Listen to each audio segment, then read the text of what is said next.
Yes, I'm Rolfe. I'm an engineer at Signal Messenger, and I'm going to talk today about some joint work that we did with Karthikeyan, Franziskus, and Charlie, formally verifying Signal's PQXDH key agreement protocol. So, this is not working as expected. We'll deal with that. Okay, so the story I wanted to tell today really isn't so much about our protocol PQXDH.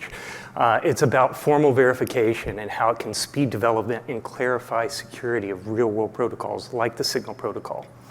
And this is really important, as today many protocols are being updated to provide various levels of post-quantum security. And we're going to see that even some of the simplest changes you can make to a protocol can lead to pitfalls. Formal verification gives us some powerful and practical tools to find and avoid these. So let's start with a little bit of background about the protocol itself, PQXDH and its predecessor X3DH. Daniel already said a bit about it. But the Signal protocol as a whole, it's 10 years old this year, developed by Moxie Marlinspike and Trevor Perrin, consists of two parts. The X3DH handshake establishes a session. Once that's established, the double ratchet protocol performs continuous key agreement for us. Together, these give us some important security guarantees: forward secrecy, post-compromise security, mutual authentication, and cryptographic deniability, or a form of deniability. There we go. We'll use those buttons. Like many of you know already, this is used to protect the communications of billions of people worldwide today. It's an important protocol. And it's also pretty trivial to see that it is not going to be post-quantum secure. It was never designed for that purpose. We use Curve 25519 in practice as the root of our security here. But we also see, we saw earlier in the session in Daniel's talk, that there is a tremendous amount of great research going into finding ways to make the Signal protocol, to provide fully post-quantum replacements for the protocol. In particular, we saw some work on X3DH. There's work on the ratchet too. Last summer, though, at Signal, we had a much more modest goal. We wanted to provide harvest-now-decrypt-later protection for our users without taking away any of those Diffie-Hellman-based security guarantees that we already provided. Okay. We didn't want full post-quantum security. We just wanted to ensure that an attacker who recorded network traffic today, developed a quantum computer or some other discrete log solver later in the future would not be able to read our users' messages. So, to that end, we developed PQXDH. And this is really a very small addition to X3DH. So I want to point that out by showing the new things in PQXDH are in red on this slide. Everything else is X3DH. I'm not going to have time to talk about the details of the protocol here. I just want to explain a few salient points that are going to matter for the analysis later. Okay. The protocol starts by performing some Diffie-Hellman key agreements, 3 or 4 Diffie-Hellman key agreements, and taking a post-quantum secure key encapsulation mechanism, public key, to encapsulate a shared secret SS into a chem ciphertext, CT-chem. With these shared secrets developed, we're going to concatenate all of the Diffie-Hellman shared secrets along with this chem shared secret, feed it into a key derivation function to output a session key. Right? This is going to be a key shared by both parties in the protocol. So where do the keys come from? So if we have Alex trying to talk to Blake, Alex is going to get Blake's keys from an untrusted key distribution server. So that way Blake does not need to be online. As I mentioned before, PQPK, this key in red, is a post-quantum chem key. We use Kyber round 3 in practice today. We'll probably be updating that to ML-Chem in the future, now that the standard's out. All of the other keys are elliptic curve keys. As I said, we use Curve 25519. 2 of these keys, SPK and PQPK, are signed by Blake's identity key. This is going to be important later. Okay. So once Alex has grabbed these keys from the key distribution server, verified the signatures, computed SK, Alex needs to send Blake a message.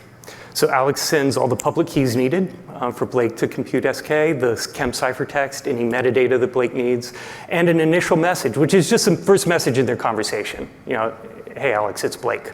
But it is encrypted with SK or some key derived from SK. And importantly, it has associated data. In this case, the concatenation of encodings of the identity key public keys. Another point that will be important later. So, remember from the protocol, PQXDH is a very small change to X3DH. It relies on using PQPK, which is a PQChem key that's used to create and encapsulate a shared secret. Two of these keys, SPK and PQPK, are signed with Blake's identity key, and the first message involves an AEAD ciphertext with associated data. So, does PQXDH achieve its security goals? Well, on the surface, it seems like, okay, we added some post-quantum entropy, everything should be good. But we all know, I think, that designing protocols can be tricky. There are pitfalls all around. Last summer, we wrote an initial specification and implemented it and put this out for external review.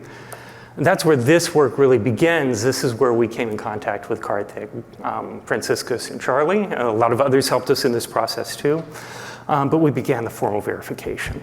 So how do we formally model PQXDH? We use two tools, PROVERIF and CRYPTOVERIF. PROVERIF performs analysis in the symbolic model. Primitives in this model are assumed to be perfect by default. It's nice, it's almost fully automated. It's going to give us either an attack or a security claim. And it has previously been used to analyze signal protocol, TLS-1.3, and more. And that previous work on the signal protocol was important for us. It gave us a head start on this analysis.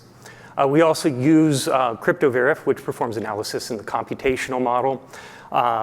This is going to give us a guarantee similar to our pen and paper proofs. It provides machine-checked game hopping proofs for us.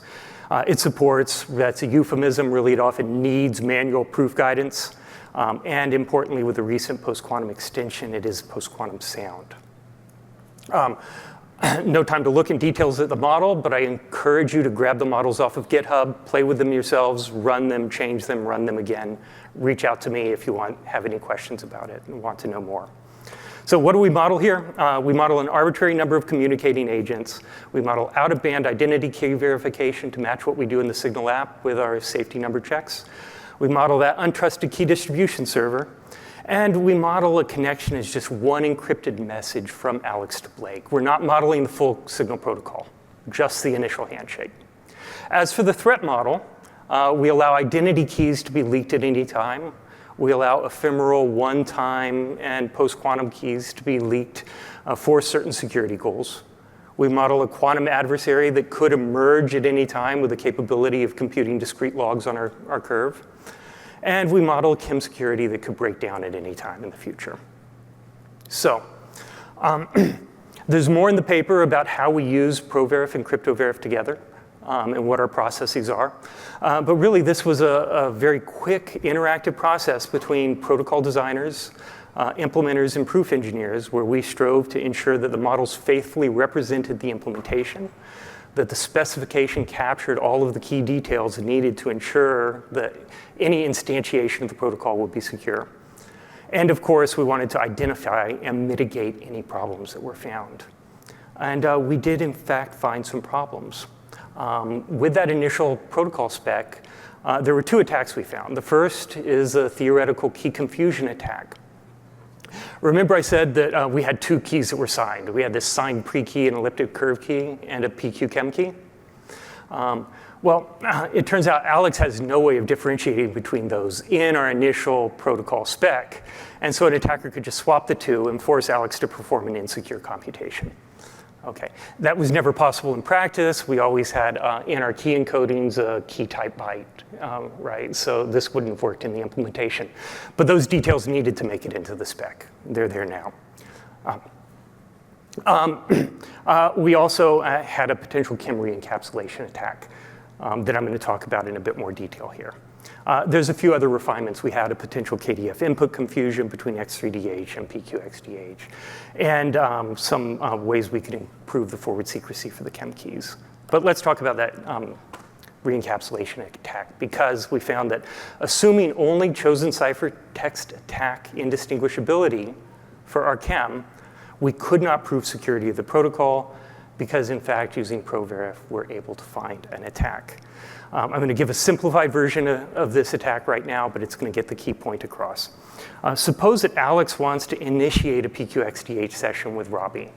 Alex is going to get Robbie's pre-key bundle, get the key, perform an encapsulation, send a ciphertext back to Robbie. This is honest communication so far. Of course, Robbie can decapsulate that and get the shared secret, SSChem. Okay. Nothing wrong so far, but look what Robbie can do now. Initiate a conversation with Blake, get Blake's honestly generated, uncompromised chem public key, re-encapsulate SSComp, the shared secret that he just got with Alex, to Blake's PQPKB, and send that compromised ciphertext off to Blake. Now we have two different sessions that are sharing short-term material. We have lost session independence here. Turns out there's a more involved version of this attack that you can find in the paper, where we show that an attacker that compromises one chem key is able to actually break harvest-now-decrypt-later protection on all future uncompromised chem keys for a party.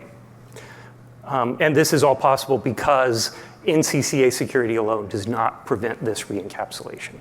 So we lost session independence, lost agreement on the chem public key, we lost our HNDL protection. The quick fix here was to use that associated data in the AEAD ciphertext and put the chem public key in that associated data.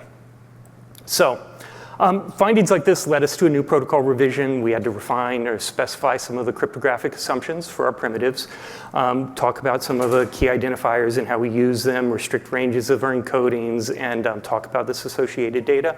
With that done, though, we're able to prove that PQXDH met its classical and post-quantum security goals in the symbolic and computational models. So we also found some enhancements that we intend to make in future protocol revisions. So I just want to say a little bit about that chem re-encapsulation again, because I think this is important for future protocol design. Because like anybody who knows Kyber says, well, you can't do that with Kyber. And we see that immediately. Well, why? What is it about Kyber? So thinking about that, I say, what property does a chem need so that this attack couldn't happen in our protocol? And to that end, we defined a notion called semi-honest collision resistance. Now, I want to emphasize we're not saying that this is a property that chem designers should target. We're saying this is the property that we needed to prove security of PQXDH. Okay. With that, we're able to show that Kyber round 3 is semi-honest collision resistance, and semi-honest collision resistance is enough to ensure security of PQXDH, both proved with CryptoVerif. Quick comparison to some other chem binding properties that have occurred in the literature recently. The first version of the X-Wing paper introduced a notion called ciphertext collision resistance that is logically independent from SHCR. Keeping up with the chems introduced a rich set of chem binding properties, really identified this problem space well. None of them exactly match SHCR, but one of them can easily be shown to imply SHCR. So wrapping it up, basically designing PQ protocols is about a lot more than just dropping in PQ crypto. Like in PQXDH, the PQ crypto part was trivial. Like that's where the work starts. But formal verification tools are powerful and practical way to help us identify these pitfalls and avoid them. The big lesson for us at Signal, though, was that close collaboration between protocol designers and proof engineers let us really cycle rapidly, get effective revisions of our protocol and implementation out. And we're absolutely going to be using these more in the future. And yes, there is future work going on. We're definitely looking at that ratchet right now, among other things, so stay tuned. And thank you. If you'd like to contact me, there's my Signal connection info.